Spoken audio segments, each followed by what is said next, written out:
না মূসা আলাইহিস সালাতু ওয়াস সালামের মা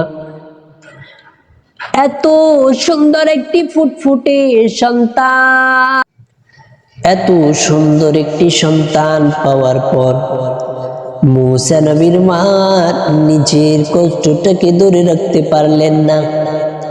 একটি বাক্সের ভিতরে সুন্দর করে রেখে নদীতে ছেড়ে দিলেন।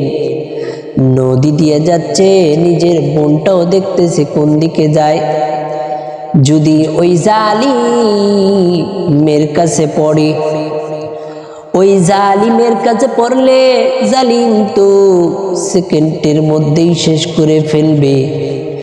আল্লাহর কাছে বারে বারে দোয়া করে মূসা নবীর মায়, ওরে মালিক শুনো, মালিক শুনো, রব্বানা শুনো, তোমার কাছে বলতে চাই, আমার মনের কলিজার টুকরো তুমি তো দিয়েছো, এই সন্তানটাকে আমি তোমার নামে নদীতে ছেড়ে দিলাম, তুমি এর বন্দোবস্ত ব্যবস্থা করবা, তুমি এর সুব্যবস্থা করবা, এর সব কিছুর ব্যবস্থাপনা আমি তোমার কাছে ছেড়ে দিলাম।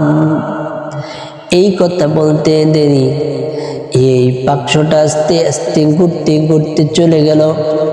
মূসা আলাইহিস সালাম চলে গেলেন শয়তান ফেরাউনের কাছে।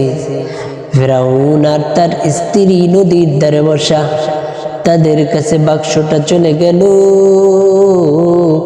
তারা সেটাকে খুলে ফেরাউন দেখলো সুন্দরী, ফেরাউনের স্ত্রী আসিয়াও দেখলো